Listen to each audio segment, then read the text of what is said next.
We'd like to welcome Coach Lee, and he is ready for questions. Where can we start, Coach? How about front row to the left? Drew DeArmond, WZZN Radio in Huntsville, Alabama. Coach, I wanted to ask you about kind of how you've put together your organization so far. I know recruiting is the lifeblood of any program, but I've featured him on my show several times, and he's been a stalwart in the recruiting industry. But talk about adding someone like Barton Simmons and what he's going to mean to your university.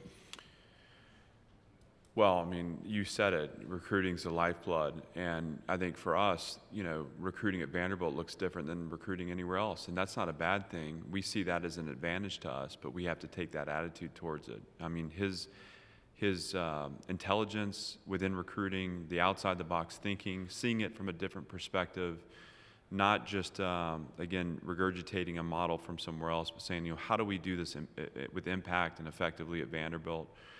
He's been fantastic, and the great thing about it is, there's only going to be growth in that role because it is different, right? I mean, he's going from being outside to being inside, and so now you start talking about managing systems and scouting and people. There are layers to that, but we're excited and feel like we're heading in a great direction with recruiting, and that flywheel slow turn is building momentum. Oh, and I wanted to ask one more thing about it. Does it help, though, that he was also a Yale guy? In other words, at a high academic institution like a Vanderbilt?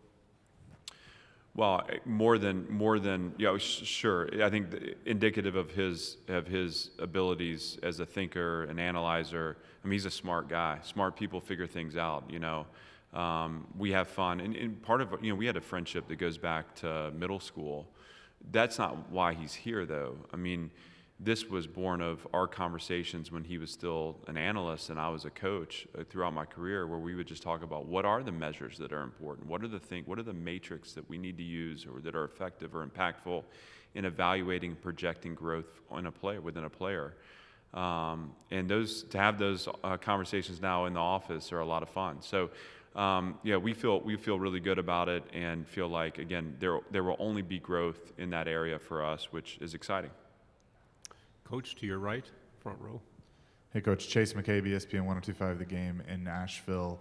A lot's been made about having your players earn their number, earn the logo on the helmet, go through that reset that you've talked about. How rewarding has it been to see these young men go through that process and grow as individuals, but also grow as a team?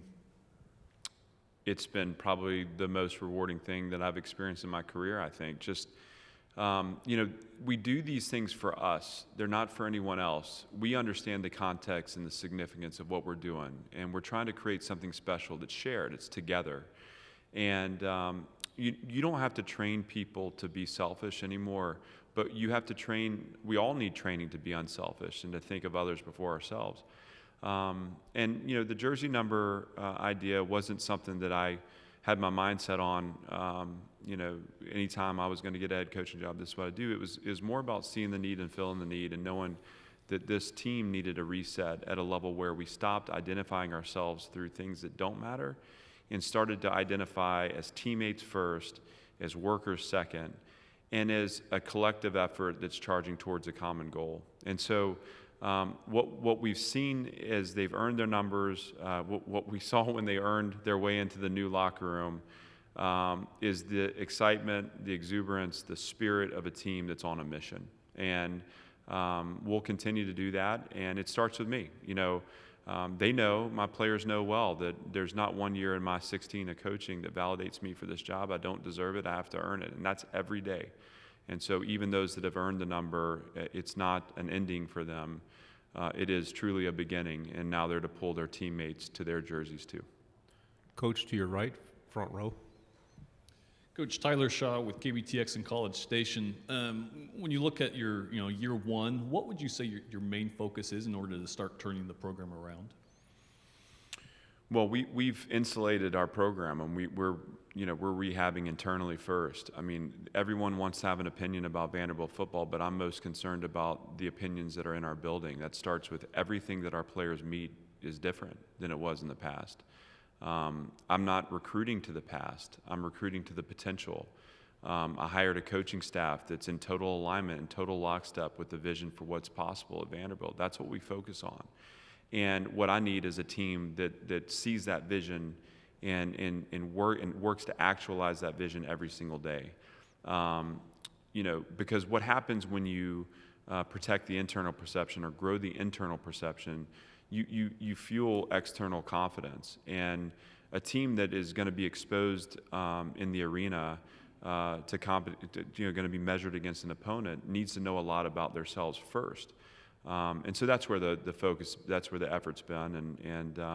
It's every day we're a work in progress. Every day there may be a new need or an adjustment to what we're doing, an adaptation, just to get this team in position to be the best it can be in 2021. Coach, to your left on the second row. Alex Scarborough of ESPN. I'm curious what you remember last year from Alabama tight end Jaleel Billingsley. But beyond that, the tight end position, how do you see the growth there in dynamic playmakers that we've seen the last few years and what they do to a defense? Billingsley was fantastic and was incredibly challenging to defend because he had skills that made him really hard to cover, but he was physical enough to block and create problems in the run game.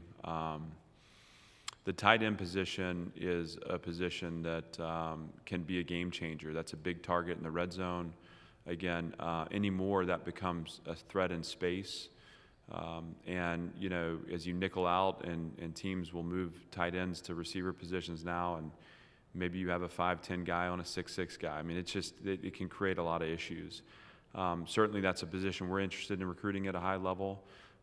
We feel like there are plenty of tight ends in our footprint that are looking for what we offer, and it's a place where a tactical advantage can be gained on the field. And so, at Notre Dame we had a number of really good ones there too. It's as a defensive coordinator, it just creates a lot of challenges for you.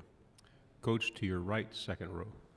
Chrissy Freud, Sports Illustrated. What are your expectations for Ken Seals specifically, and does he remind you of any other quarterbacks that maybe you've seen or coached in the past? Well, right now my expectation is that he competes for the starting job. I mean, we have Jeremy Musa and Mike Wright that are going into fall camp for the best man to earn it. That's not to take anything away from Kenny, but it's also to say that if we're going to be in an environment that everyone's to earn it every day, that needs to be a part of our mantra heading into position battles too. Kenny had a great winter and spring. I think he's developed as a leader. I see his confidence increasing. He has the ability to, with his athleticism, to extend plays and to convert first downs. And he has arm talent, and I think those two things at Vanderbilt are going to be at a premium. But I would be remiss if I didn't say that, Mike Wright has developed so much through the spring. He had a terrific spring game. And I'm really excited to see what he's capable of this fall. And then again, Jeremy Musa, who, is as competitive as any of them, as he works to hone his skills this fall too. It's going to be exciting to know that we have three guys that can compete with each other, that can sharpen each other, and that'll make our team better by the time we're playing. Coach, to your left, front row.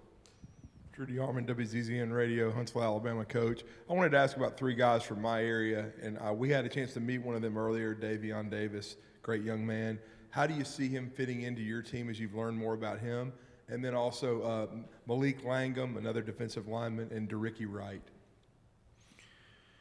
Well, that's three really good ones, right? So maybe we need to get down there and recruit a little more. Davion has become the heartbeat of our team. He's a guy that's respected amongst his teammates. It's all rooted in his work. I mentioned this earlier, but he early on in the process displayed a commitment to kind of the new method for doing things that just stood out. I mean, he did it without flinching. It was like, okay, he wants desperately to be great. He wants to win. And so what he's learning to do is now shift focus from doing it for himself to doing it for the people around him and bringing them with him. But what an incredible heartbeat, what an incredible young person that, hopefully unlocks a new level of performance within this new program.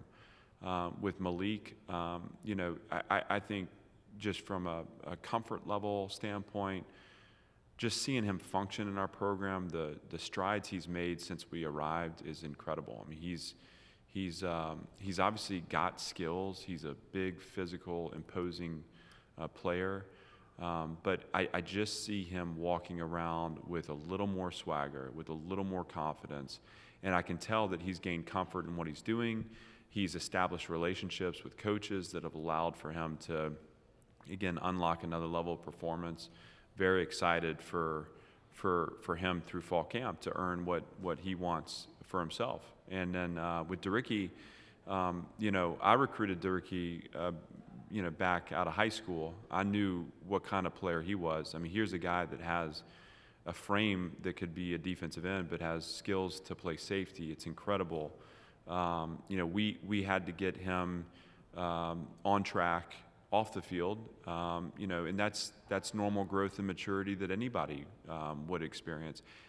Duricky's dealt with a lot in his life. I mean, he's had a tragedy that surrounded him that we've had to kind of put arms around him and support him through it. What I've seen from him this summer, again, is, he's hitting his stride. He's, it's funny, I mean, it's the little things, right? These guys are young and they're developing, but, he's getting his rest, his face is filled out, he's got energy and enthusiasm with everything he does.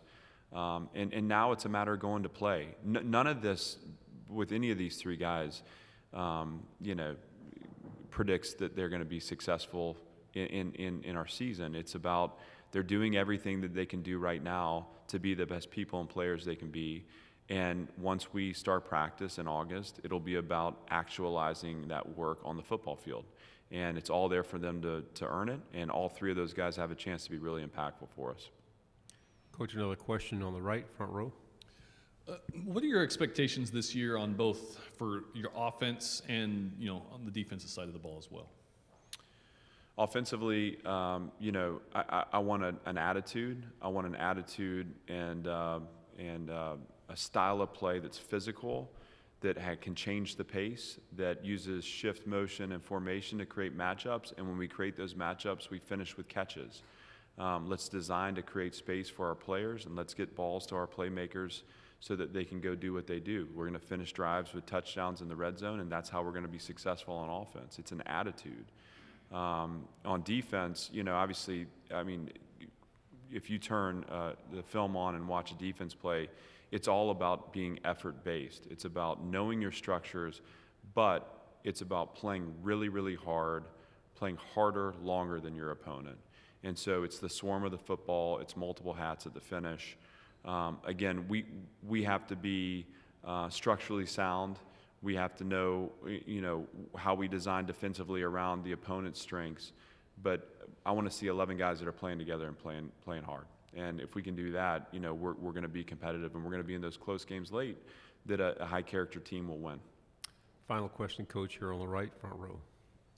Coach, you went to Vanderbilt, played at Vanderbilt, so you know what that is like. To see the financial commitment that's been made from the university, the support of Chancellor Diermeyer and Dr. Lee, how does that make you feel, not only as the football coach, but as an alum? Proud. I'm proud. I think as the coach, it makes me excited because, the fact that I could be responsible for this program in a moment where you have this alignment of leadership and resources. I mean, to work for Chancellor Diermeyer, to work for Candace Lee, Tommy McClellan, the leadership in our department. I mean, it's personal to Candace, and I like that. I relate to that. We want so desperately for this program to reach its potential. Chancellor Diermeyer with the big vision and the big push, and it takes that. I feel so lucky to have someone in that position that is supporting and pulling for our program. And so as the coach, I'm just excited. As an alum, I'm very proud. This is long overdue, but we have a chance to do it right. And so part of my responsibility in this role is to ensure that this facility gives us relevance for a long time. And I'm determined to do that, but so excited about the vision for it and what it can be. Coach, thank you very much for your time. Okay, thanks.